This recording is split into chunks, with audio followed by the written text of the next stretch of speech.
नमस्कार, स्वागत है आपका। आप देख रहे हैं आज तक। आपके साथ हूं मैं नेहा बाथम। कोरोना की दूसरी लहर से देश में हड़कंप है और इसी बीच तीसरी लहर की आशंका ने सबको डरा दिया है, क्योंकि अब खतरा सीधे बच्चों पर है। ये कहा जा रहा है कि तीसरी लहर में बच्चे संक्रमण का शिकार हो सकते हैं। बच्चों पर यह नया खतरा कितना गंभीर है, इससे बच्चों को कैसे बचाएं, आपके मन में भी कई सवाल उठ रहे होंगे और इन्हीं सवालों के साथ हम अपने मेडिकल एक्सपर्ट्स के साथ बात करेंगे, उनके साथ जुड़ेंगे। लेकिन सबसे पहले देखिए ये रिपोर्ट।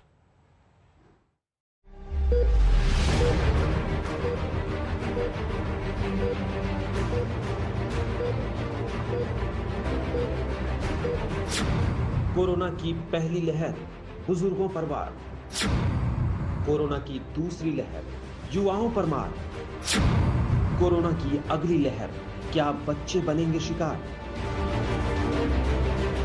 ये सोचकर ही दिल बैठ जाता है कि हमारे जिगर के टुकड़े अब कोरोना वायरस के निशाने पर हो सकते हैं। सुप्रीम कोर्ट ने कल एक रिपोर्ट के हवाले से सरकार से पूछ लिया कि रिपोर्ट से बता रही है कि तीसरी लहर में बच्चों पर भी असर होगा।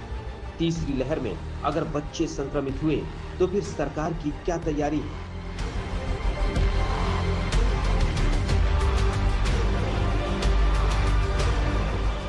तीसरी लहर को लेकर आशंकाएं हैं कि इसमें 6 से 12 साल के बच्चों को ज्यादा खतरा हो सकता है। इसे लेकर महाराष्ट्र जैसे राज्यों के कान भी खड़े हो गए हैं, जहां जुलाई से सितंबर तक तीसरी लहर आने की बात कही गई।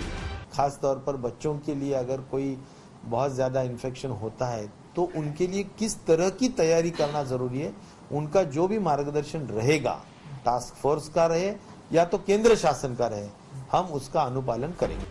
चिंता की सबसे बड़ी बात यह है कि फिलहाल देश में 18 साल से कम उम्र के लोगों का टीकाकरण शुरू नहीं हुआ है, यानी उनके पास कोविड से बचाव का कोई ढाल नहीं। देश में 45 साल से ऊपर की कुल आबादी में 31% लोगों को पहला टीका लग चुका है। 18 से 44 साल की उम्र के लोगों के लिए भी 1 मई से वैक्सीनेशन शुरू हो चुका है। 0 से 18 साल तक के एज ग्रुप की आबादी देश की कुल आबादी का 30% है। इस आबादी में वायरस से लड़ने वाली हर्ड इम्यूनिटी तब तक तैयार नहीं हो सकती जब तक इनका वैक्सीनेशन नहीं होता, और अगर वैक्सीनेशन नहीं होगा तो तीसरी लहर में बच्चे ही इन्फेक्शन के कैरियर बन जाएंगे और दूसरों को संक्रमित करेंगे। थर्ड वेव में एक और चीज का ध्यान रखना होगा कि अब सिर्फ 18 से कम वाले लोग हैं जो वैक्सीनेटेड नहीं रहेंगे, और उन बच्चों की ट्रीटमेंट प्रोटोकॉल्स भी बहुत अलग होते हैं। उनके लिए हमें पीडियाट्रिशियन चाहिए होते हैं।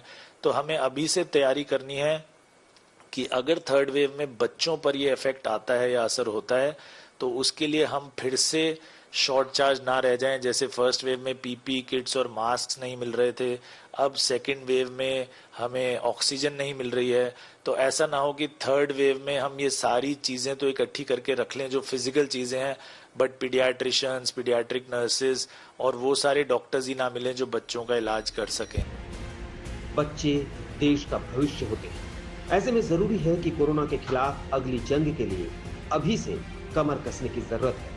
बच्चों की जिंदगी का सवाल है। आज तक ब्यूरो। और 3 खास मेहमान इस वक्त चर्चा के लिए हमारे साथ जुड़ गए हैं। डॉक्टर नीलम मोहन हमारे साथ है, director department of paediatrics Medanta. साथ ही Ravi Malik, paediatrician CMD Radix hospital. Doctor Vivek Goswami, paediatrician Fortis अस्पताल। आप सभी का सर बहुत बहुत स्वागत है। लेकिन सबसे पहले मैं रुख करना चाहूंगी डॉक्टर नीलम मोहन का। डॉक्टर नीलम, क्योंकि ये कहा जा रहा है कि तीसरी वेव में बच्चे प्रभावित हो सकते हैं, हालांकि कोई रिसर्च और साइंस और कोई भी ऐसे तथ्य नहीं है जो अभी इस बात को प्रूव कर सके, लेकिन हम एहतियातन ये चर्चा कर रहे हैं कि अगर ऐसा होता है तो बच्चों की शरीर की संरचना एकदम अलग होती है अडल्ट्स के कंपैरिजन में। उनके हार्मोन्स, उनके इम्यूनिटी लेवल सब कुछ अलग होता है। ऐसे में कितनी संभावना बढ़ जाती है कि उनमें जब ये संक्रमण हो तो वो इसे ये फाइट कर सके, और साथ ही किस तरीके के बचाव और रोकथाम के तरीके आप सजेस्ट करेंगे? देखिए, 3 चीज का हमें पहले ध्यान रखना है। नंबर 1 कि वैक्सीनेशन स्टेटस पूरी कंट्री का किस स्पीड से गया। अगर हम स्पीड यूके, इजराइल, यूएसए के तरीके से अपनाएं तो तभी वेरी रैपिडली, क्योंकि जब आपकी वैक्सीनेशन होगी तभी आपकी जो हम इम्यूनिटी लेवल्स बता रहे हैं वो इम्प्रूव होंगे। बच्चों को कहाँ से आएगा? यूजुअली जो बाहर लोग जा रहे हैं बड़े लोग लेके आ रहे हैं, number 1। Number 2, Covid appropriate behaviour.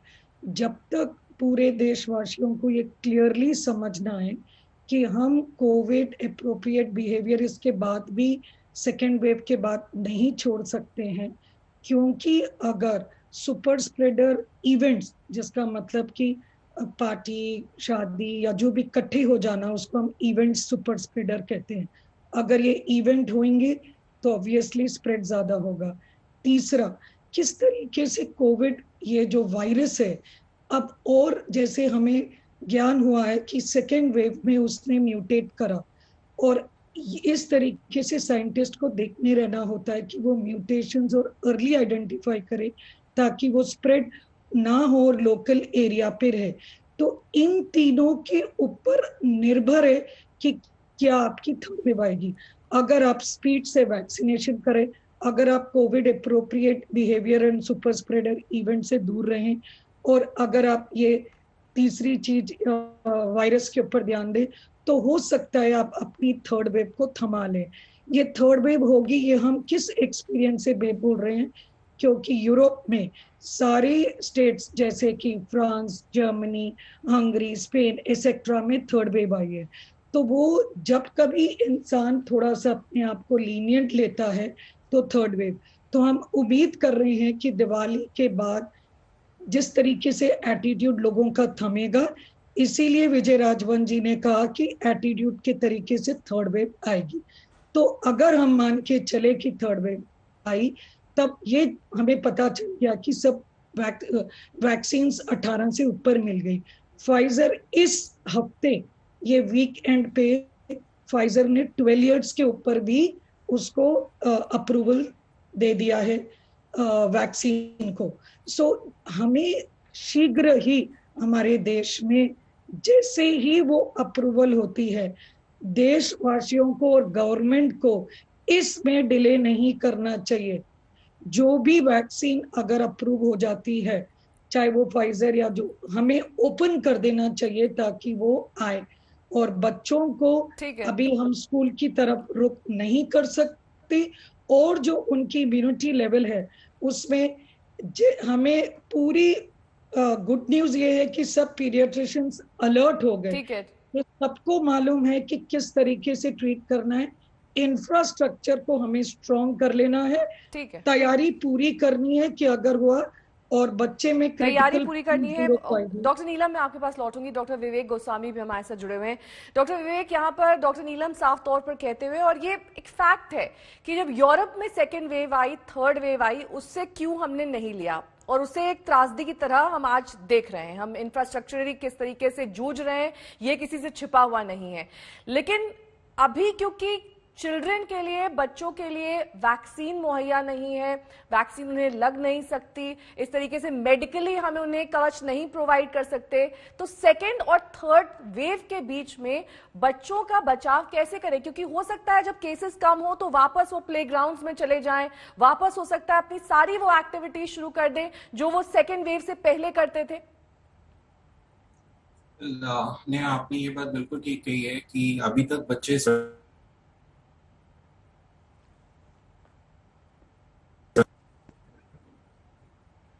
Hello जी, आवाज आ रही है आपकी। हाँ, कैन यू हियर मी? जी जी जी। हेलो डॉक्टर विवेक, आपकी आवाज आ रही है, आप अपनी बात रख सकते हैं। यानी हाँ, so I was trying to say that कि बच्चे अभी तक इसलिए बचे हुए थे क्योंकि एक तो उन्होंने बहुत अच्छे से ही ये जो सोशल डिस्टेंसिंग कह लीजिए या फिर जो इनबाउंड रहने का वो था माँ बाप का उनके ऊपर रिस्ट्रिक्शन, उनको उन्होंने फॉलो किया। बच्चे हार्डली बाहर जा रहे थे, they were not involving in any social gathering और समथिंग। और दूसरा, थोड़ा सा बायोलॉजी उनको फेवर कर रही थी कि जो एस रिसेप्टर्स SARS-CoV को चाहिए स्टक करने के लिए, वो बच्चों में कहीं ना कहीं कम होता है, जिसकी वजह से बच्चों में सिवियरिटी कम देखने को मिल रही थी। पर जिस तरह से ये कोविड वायरस म्यूटेट कर रहा है, we can not rely that कि आगे चल के भी बच्चे उसी तरह से सुरक्षित रहेंगे। So most appropriate thing that we have to do is we have to continue with the COVID appropriate behavior. That is must. हमें complacency को बीच में बिल्कुल नहीं आने देना है। हमें बच्चों को सुरक्षित रखने के लिए उनको घर के अंदर ही रखना है, प्लेग्राउंड्स में नहीं जाने देना है, अभी स्कूल कॉलेजेस में अभी नहीं जाने देना है। और जो वल्नरेबल ग्रुप है, पर्टिकुलरली 12 to 18 ज्यादा वल्नरेबल रहेगा, क्योंकि इनकी एक्टिविटीज घर से बाहर ज्यादा रहती हैं, ये कॉलेजेस में, और क्योंकि क्लास 10, 12 होती है तो ये बच्चे ज्यादा स्कूल की तरफ रुख करते हैं, तो इनकी ससेप्टेबिलिटी ज्यादा है। तो गवर्नमेंट को एक तो ये इंश्योर करना है कि जल्द से जल्द वैक्सीन 12 to 18 में इंश्योर करें कि वो लगाना शुरू करें, बिकॉज फाइजर को ऑलरेडी FDA अप्रूवल मिल चुका है 12+ के लिए, और जो भारत बायोटेक की कोवैक्सीन है वो भी फेज 3 ट्रायल्स में है। तो अगर हम उसको स्पीड अप कर दें तो हम 12 to 18 ईयर्स के एज ग्रुप को भी कवर कर सकते हैं, because that actually remains a susceptible age group. And third is yes, infrastructure को हमें अब सीखना होगा सेकेंड वेव से, और उसको अपग्रेड करना होगा, ताकि गॉड फॉरबिड अगर हम थर्ड वेव को फेस करते हैं तो एटलीस्ट हमारी तैयारी पूरी हो और हम उसको ढंग से फेस कर सकें। बिल्कुल, ये तमाम तरीके यहाँ पर आप बताते हुए डॉक्टर रवि मलिक भी हमारे साथ जुड़े हुए हैं। डॉक्टर रवि, हमने देखा है कि कैसे जब फर्स्ट चरण शुरू हुआ वैक्सीनेशन का, बहुत सारे लोग ऐसे थे जो स्केप्टिकल थे, जो वैक्सीन लगवाने के लिए नहीं पहुंच रहे थे, जिसकी वजह से कई वाल्स वेस्ट हो गई। सेकेंड फेज में भी हमने ये देखा, जो अब दूसरी लहर के बाद जो चरण शुरू हुआ है वैक्सीनेशन का, उसमें बहुत बड़ी संख्या में लोग पहुंच रहे हैं। अब जब तीसरा चरण शुरू होगा, यानी कि जब इन सभी वैक्सीन को अप्रूवल मिल जाएगा और 18 साल से कम उम्र के लोगों को वैक्सीन लगनी शुरू होगी, उसमें किस तरीके से हम बच सकते हैं कि ऐसी भीड़ ना पहुंचे वैक्सीनेशन सेंटर्स में, क्योंकि बहुत बड़ी संख्या है बच्चों की हिंदुस्तान में। डॉक्टर रवि, आप मुझे सुन पा रहे हैं? डॉक्टर रवि से हम संपर्क करेंगे। डॉक्टर विवेक, ये सवाल मैं आपसे ले लेती हूँ। Vaccination center has become actually a major reason of COVID spread, because कहीं ना कहीं हम जो हमें बेसिकली इंफ्रास्ट्रक्चर जो बनाना चाहिए वैक्सीनेशन सेंटर्स के लिए, वहां पे कहीं ना कहीं वो सिस्टम प्लेस में नहीं है। बहुत सारी भीड़ एक साथ आ जाती है, अपॉइंटमेंट्स को फॉलो नहीं किया जाता है। तो अगर हम चाहते हैं कि वैक्सीनेशन सेंटर ही अपने आप में कोविड स्प्रेड का रीजन ना बन जाए, तो पहले तो हमें ओपन एरिया में बनाना चाहिए। जो अपॉइंटमेंट्स हैं उनको थोड़ा स्प्रेड आउट करना चाहिए, और इनफैक्ट अगर हम थोड़ा सा और इनोवेटिव हो जाए तो हमें ड्राइव थ्रू वैक्सीनेशन सेंटर्स हम बना सकते हैं, जिसमें एक पेशेंट जो है अपनी गाड़ी में आता है, हेल्थ केयर वर्कर उसके डिटेल्स को एंटर करता है, गाड़ी में ही वैक्सीन लगा के and drive through they can go, so that जो एक्सपोजर है वैक्सीनेशन सेंटर पे वो बहुत कम हो जाए। नहीं तो ओपन एरियाज में जहां पे स्प्रेड के चांसेस कम है, वहां पे हमें इसको प्लेस करना होगा वैक्सीनेशन सेंटर्स को। तो ये सारे अगर हम प्रिकॉशंस लें तो ये चीज को डील किया जा सकता है। इनफैक्ट थोड़ा सा और इनोवेटिव हो तो हम हाउस वैक्सीनेशन प्रोग्राम भी स्टार्ट कर सकते हैं, जिसमें हेल्थ केयर वर्कर, जैसे हमने पल्स पोलियो में किया है कि घर घर जाकर वैक्सीन पिलाते थे, तो उस तरह का अगर हम इंफ्रास्ट्रक्चर को अपने डेवलप कर सकें तो इस तरह से भी चीजों को लागू किया जा सकता है, ताकि लोग एटलीस्ट वैक्सीनेशन सेंटर पे जाके इन्फेक्ट नहीं हो जाए। डॉक्टर नीलम भी लगातार हमारे साथ जुड़ी हुई हैं। डॉक्टर नीलम, सबसे पहले तो आपसे यही पूछना चाहूंगी मैं कि नेचुरल तरीकों से कैसे बच्चों की इम्यूनिटी बूस्ट करें, क्योंकि बच्चे कई बार अवर्जन होता है उन्हें किसी चीज से, कई बार वो रिएक्ट भी करते हैं कुछ खाने पीने की सामान से, कई बार उनकी बॉडी ठीक तरीके से एक्सटर्नल मेडिसिन नहीं ले पाती है। ऐसे में नेचुरल चीजें कौन सी दें अपने बच्चों को जिससे उनकी इम्यूनिटी बढ़ सके? Very good question, that is आपका हथियार नंबर 1। इम्यूनिटी बढ़ाने के लिए आपको डाइट पे जोर देना होगा। जब हम डाइट कहते हैं, that means fruit, vegetables, seeds, nuts, all this have to be included along with proteins. अब क्या होता है कि माँ कहती है कि बच्चा ये नहीं खाता है, तो आपको समझना चाहिए कि अगर बच्चा सब्जी के रूप में सब्जी नहीं खाता तो आप उसी सब्जी के कटलेट बना सकते हैं, खिचड़ी में डाल के दे सकते हैं, दाल में डाल के दे सकते हैं, ग्रेट करके रोटी में स्टफ करके दे सकते हैं, या उसका सूप बना के दाल के अंदर वो सूप का पानी डाल दें। Just an example. सेकेंड, आपको उनकी स्लीप का ध्यान रखना होगा। एक्सेसिव स्क्रीन टाइम बढ़ रहा है, मैं मानती हूँ स्कूल के सिवा एटलीस्ट 2 आवर्स अबव 7-8 ईयर्स को देना चाहिए, लेस देन 2-3 ईयर्स को 0 आवर, बिकॉज उससे उनकी ब्रेन डेवलपमेंट खराब हो रही है, उनको रादर क्रिएटिव एक्टिविटी में रखना है। Number 3, positive talking and complete time. जब पेरेंट्स टाइम देते हैं कुछ करते हुए टाइम नहीं, कंप्लीट टाइम दें ताकि उनकी एंजाइटी, उनके क्वेश्चंस को बात करें, क्योंकि एंजाइटी से भी आपकी इम्यूनिटी कम हो सकती है। अगर आप घबराए हुए हो, स्ट्रेस्ड हो, एंजाइटी हो, तो ये चीजों को बच्चों में अब ये बढ़ रहा है, आपको इसका ध्यान देना है। पेरेंट्स अपनी एंजाइटी बच्चों को दे देते, हैरान ये क्या होगा, सो डोंट डू दैट। तो sleep, diet, nutrition plus most important is exercise. Just चलना नहीं, एक रूटीन सेट करिए बच्चों में जिसमें हर एक पार्ट के बॉडी के मूवमेंट्स, आपकी जॉगिंग, एक जगह पे खड़े रह के जॉगिंग मूवमेंट्स जो हम स्कूल में एक्सरसाइज कराते हैं, हर एक जॉइंट्स की मूवमेंट्स, इससे आपके एंडोर्फिन रिलीज होते हैं, एंडोर्फिन आपकी इम्यूनिटी बढ़ाते हैं। और पॉजिटिव फैमिली टाइम में थोड़ी सी मुस्कुराहट, थोड़ी सी हंसी, थोड़ा सा सब कुछ होना चाहिए। लेकिन फैमिली को मैं ये बोलूंगी 40 minutes to 30 minutes daily news सुनना चाहिए। मुझे काफी हैरानी होती है, एजुकेटेड पीपल भी कोई टीवी कुछ नहीं देख के, कुछ आइडिया ही नहीं होता है कि दुनिया में क्या हो रहा है, वो गलत है। 30 टू 40 मिनट्स अपडेट अपने आप को करे इस दौर के लिए। एंड मोस्ट इम्पॉर्टेंट, 2 साल के बच्चों को प्लीज मास्क पहनाएं, बिकॉज मास्क उनका मेन हथियार है, वैक्सीन नहीं। बिना ट्रांसमिशन बिना मास्क के नहीं होगा। और मैं यही ज्ञान दूंगी कि N95 मास्क हमें प्रोडक्शन में बच्चों की साइज के लाना चाहिए, क्योंकि ये कपड़ों के मास्क की प्रोडक्शन सिर्फ 30-40% है, वो गलत है।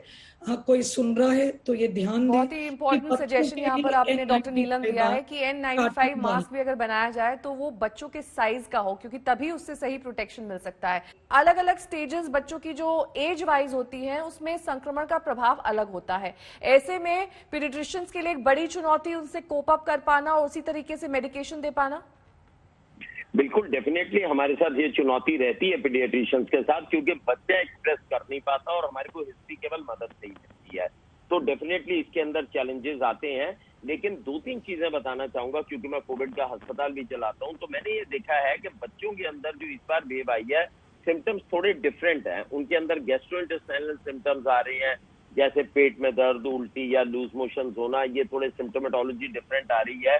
और थर्ड वेव में आने वाले में, मैं आपकी डिस्कशन सुन रहा था, इसमें मैं कुछ इनपुट देना चाहूंगा। थर्ड वेव के आने की संभावना काफी ज्यादा है, क्योंकि हमारी हर्ड इम्यूनिटी अभी तक बनी नहीं है। अभी तक अगर आंकड़ों के हिसाब से देखा जाए तो केवल 2.2% लोगों को ही कंप्लीट वैक्सीनेशन लगी है, और जिनको फर्स्ट डोज लग चुकी है वो लगभग 9.5% है, जो कि बहुत कम है अभी हमारी हर्ड इम्यूनिटी। अगर इसी तरह से हर्ड इम्यूनिटी गई और हमारी वैक्सीनेशन की स्पीड नहीं बढ़ी तो थर्ड वेव आ सकती है। और जिस तरह से वायरस म्यूटेट हो रहा है वो हमारे बच्चों की तरफ भी रुख कर सकता है। हमारे को 3 काम अर्जेंटली करने पड़ेंगे यहाँ पर। Let us hit at the right nail. हम लोग ये सोचते हैं बच्चों की शायद इम्यूनिटी बढ़ा देंगे, शायद बच्चों का बचाव हो जाएगा। देखिए, इम्यूनिटी बढ़ाने से डेफिनेटली फर्क पड़ेगा, लेकिन हमें जो असली चीज है वो ये है कि थर्ड वेव ना आए और हमारे बच्चों की तरफ ना रुख करे, क्योंकि 41% बच्चे जो 18 साल से छोटे हैं और ये सबके सब वल्नरेबल है। ना तो इनको अभी तक वैक्सीन लगी है, और मुझे नहीं लगता कि आने वाले 3-4 महीने में भी वैक्सीन जो है ट्रायल से होने के बाद इनको लगनी शुरू होगी। तो ये थर्ड वेव में सबसे ज्यादा अफेक्ट होंगे और इनके ऊपर काफी प्रकोप आ सकता है। We should be well prepared. देखिए, बच्चों का ट्रीटमेंट बड़ों के ट्रीटमेंट से थोड़ा डिफरेंट है। बच्चों के लिए हमारे को पीडियाट्रिक वेंटिलेटर, पीडियाट्रिक ऑक्सीजन देने की इक्विपमेंट्स और बहुत सारी ऐसी दवाइयां और इलाज की जरूरत होती है, पीडियाट्रिक इंटेंसिव केयर, जो हमारे देश में इस वक्त उनका अभाव है। तो बेस्ट हमारे सामने रास्ता एक ही है कि हम उसको प्रिवेंट करें। प्रिवेंशन के लिए गवर्नमेंट को डिजिटल कम्युनिकेशन, लोकलाइजेशन, मोबिलाइजेशन और मैक्सिमम वैक्सीन ड्राइव जो है वो उन्हें करनी पड़ेगी। माइक्रो लेवल पे प्लानिंग करनी पड़ेगी। आने वाले 3 से 4 महीने में हमारे को हर्ड इम्यूनिटी बढ़ानी पड़ेगी। 22-23 लाख वैक्सीन रोज लगा के हमारा थर्ड वेव नहीं बचेगा। हमें कम से कम 1 करोड़ की वैक्सीनेशन देनी पड़ेगी। क्योंकि मैं कोविड का वैक्सीनेशन सेंटर भी चलाता हूं, मैं आपको ये बताऊंगा, लोगों के अंदर बहुत एंथुसियाज्म है, लोगों का हजूम आ रहा है वैक्सीनेशन लगाने के लिए। लेकिन सरकार को अब चाहिए कि वैक्सीनेशन जो है जहां से भी प्रोक्योर हो सके करनी चाहिए, अगर हमें थर्ड वेव को बचाना है तो। जहां तक बच्चों का तल्लक है, डेफिनेटली उनकी इम्यूनिटी बड़ी इंपॉर्टेंट है, जिसके लिए हम हाई प्रोटीनेशियस डाइट दे सकते हैं। हमें उन्हें फल भी देने हैं, सब्जियां भी देनी है, हाई प्रोटीनेशियस डाइट देना है। एक बड़ा इंपॉर्टेंट चीज बताऊंगा, 30% बच्चे हमारे ओवरवेट या ओबेसिटी की कैटेगरी में आते हैं, जो कि वल्नरेबल है। तो उनको भी हमारे को घर पे बैठ के उनको हमारे को ये कोशिश करनी है कि उनका वेट नॉर्मल रहे, उनकी BMI नॉर्मल रहे, और अगर उनके अंदर कोई वल्नरेबिलिटीज हैं जैसे जुवेनाइल डायबिटीज है, चाइल्डहुड हाइपरटेंशन है, इन सबको भी कंट्रोल में करके रखें ताकि उनका शरीर परिपूर्ण रहे, परिपक्व रहे। अगर कल को उनको किसी तरह से कोरोना होता भी है गॉड फॉरबिडन, तो वो अपने शरीर से कुछ है लड़ पाए। एक और सुजेशन बड़ा इंपॉर्टेंट है, फाइजर ने 12 से 18 साल के बच्चों को वैक्सीनेशन देनी शुरू कर दी है। कनाडा में ये ड्राइव शुरू भी हो गई है। अगर सरकार हो सके तो कुछ इंपोर्ट करवा के हमारे 12 से 18 साल के बच्चों को हम प्रोटेक्शन दे सकते हैं। हम वो भी साइड बाय साइड शुरू कर सकते हैं जब तक कि हमारे कोवैक्सीन के ट्रायल्स भी आ जाएंगे और हम बच्चों को वैक्सीनेशन देंगे। बच्चों का बहुत बड़ा ग्रुप है और 41% बहुत बड़ी चीज है, और इस ग्रुप को प्रोटेक्ट करना बड़ा जरूरी है। थर्ड वेव आने की संभावना पूरी है। अगर आप देखिए तो वैक्सीन की एक इंट्रिंसिक प्रॉपर्टी होती है, आप पिछली बार का ये पैंडेमिक की इंट्रिंसिक प्रॉपर्टी होती है कि वो वेव में आएगा ही आएगा। पिछली बार आप देखिए स्पेनिश फ्लू 4 वेव में आया था, और ये वाला वेव भी, ये वाला जो पैंडेमिक भी है, ये कुछ देशों में चौथी वेव भी इसकी आई है। तो हमें ये सीखना चाहिए, ये छोड़ेगा नहीं वायरस जब तक कि हम हर्ड इम्यूनिटी नहीं बनाएंगे। ये वेव्स में आता रहेगा और बच्चों को प्रोटेक्ट करना बड़ा जरूरी है। Last but not the least बताना चाहूंगा, क्योंकि मैं क्लिनिक में जब बैठा होता हूँ तो मदर यही पूछती है, डॉक्टर साहब ये डिप्रेस्ड है, ये परेशान है, क्योंकि बच्चे एकदम लॉकडाउन में घबरा जाते हैं। तो हमें उन्हें पॉजिटिव रखना है, हमें उन्हें ये भी बताना है कि घबराएं नहीं, माँ बाप को कुछ नहीं होगा। जनरली उनको एंग्जाइटी है, हम माँ बाप को लूज ना कर जाए, क्योंकि उन्हें भी मालूम है कोरोना चल रहा है और मृत्यु दर हो रहा है। तो उनको ये बताना है कि mortality rate is very less, ये उनको एश्योर करके रखना है। ऑप्टिमिज्म में रखना बड़ा जरूरी है। दूसरा, घर में उनको डेफिनेटली एक्सरसाइज कराएं, प्रॉपर उनको डाइट दें, और उनको कोविड रिलेटेड जितनी भी इंफॉर्मेशन है उनको दें। अमेरिकन एकेडमी ऑफ पीडियाट्रिक्स कहती है कि 2 घंटे से ज्यादा आप उनको स्क्रीन टाइम नहीं देंगे। तो मदर्स को एक इस तरह से रिचुअल्स बनाने बड़े जरूरी हैं कि सुबह 7 बजे उठोगे, 8 बजे तक ब्रेकफास्ट है, फिर आप डॉक्टर नीलम कुछ कहना चाह रही है। डॉक्टर रवि मलिक, आप ये कहना चाहूंगी नेहा, देखिए जिस तरीके से हमने अडल्ट्स में हाई रिस्क आइडेंटिफाई किया है, सिमिलरली हमें बच्चों में हाई रिस्क आइडेंटिफाई करना है। वो हाई रिस्क क्या है?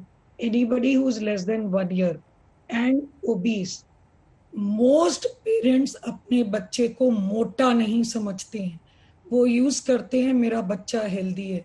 ये दिमाग से निकाले, मोटे को मोटा समझे, बिकॉज मोटे की संभावना सिवियरिटी के लिए ऑलमोस्ट 10 to 20% जैसे अडल्ट्स में बढ़ जाती है, सेम टू सेम बढ़ जाती है। Second, obesity. किसी पेशेंट को आपको किडनी की प्रॉब्लम, नेफ्रोटिक सिंड्रोम, डायलिसिस, किसी पेशेंट को लिवर की प्रॉब्लम चल रही है, किसी प्रॉब्लम को ऑलरेडी हार्ट या लंग से रिलेटेड अस्थमा, हार्ट, ये पेशेंट्स को, इनके पेरेंट्स को आपको अलर्ट करना है that this parent should be very alert. आपको प्रिवेंशन का ध्यान रखना है, ओबेसिटी शुड रिड्यूस। आपके किस तरीके से हम MDI स्पेसेस कंट्रोल चेस्ट के किस तरीके से, और वो डॉक्टर से संपर्क करें। ये ना हो कि जिन्हें जरूरत नहीं है वो जो लिमिटेड इंफ्रास्ट्रक्चर है हॉस्पिटल्स का यूज करें। बाकी के लोग easily non hospital home treatment से कर पाएंगे। सिर्फ ये हाई रिस्क बच्चे के पेरेंट्स समझे कि आपको anybody who's post transplant kidney, liver, heart, lungs, less than 1 year, obese, इनको अलर्ट रहना होगा। और आपका सिर्फ और सिर्फ इस प्रिवेंशन मास्क, अगर आप ये समझ लें तभी आप नेक्स्ट स्टेज पे जाएंगे।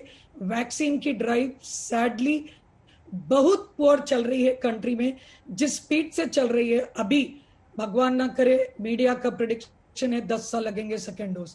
ये स्पीड हमें बहुत फास्ट बढ़ानी है, वरना it is next to impossible to cover our entire population. और बड़े ही खुद इम्यून हो जाएंगे और बच्चों को ये दे देंगे। That is an important message.